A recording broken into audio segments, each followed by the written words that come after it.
Hi, everyone. Linda and I have just returned to Nova Scotia from being at the United Nations in Vienna, Austria.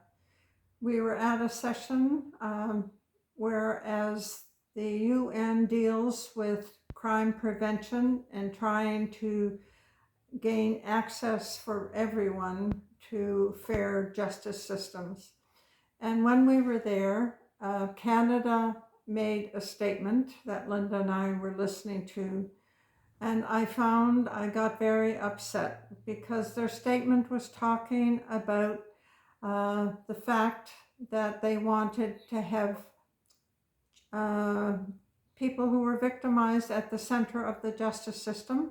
They wanted to be following a feminist whole of society perspective, and they wanted equality, to gain equality in the justice system. Linda and I have been talking since 1993 about the fact that in Canada, women and children were suffering forms of violence that amounted to torture.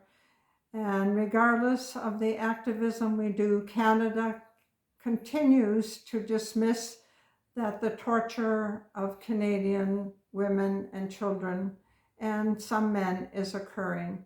And I find that very upsetting to think that they're saying one thing and I come home and I know a different reality.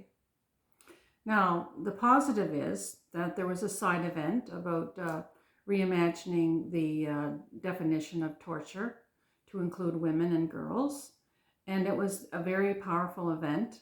There was a feminist lawyer there, Carla Fursman, and she gave a strong legal argument about why women and girls should be considered victims of torture as well as men.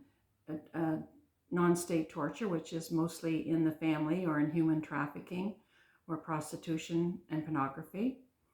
And the former special rapporteur on torture was there, and he agreed with her legal argument.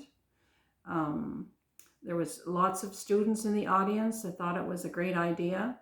We spoke to many officials from different countries, and they thought a declaration on non-state torture was an important um, tool that we could use to raise awareness about non-state torture.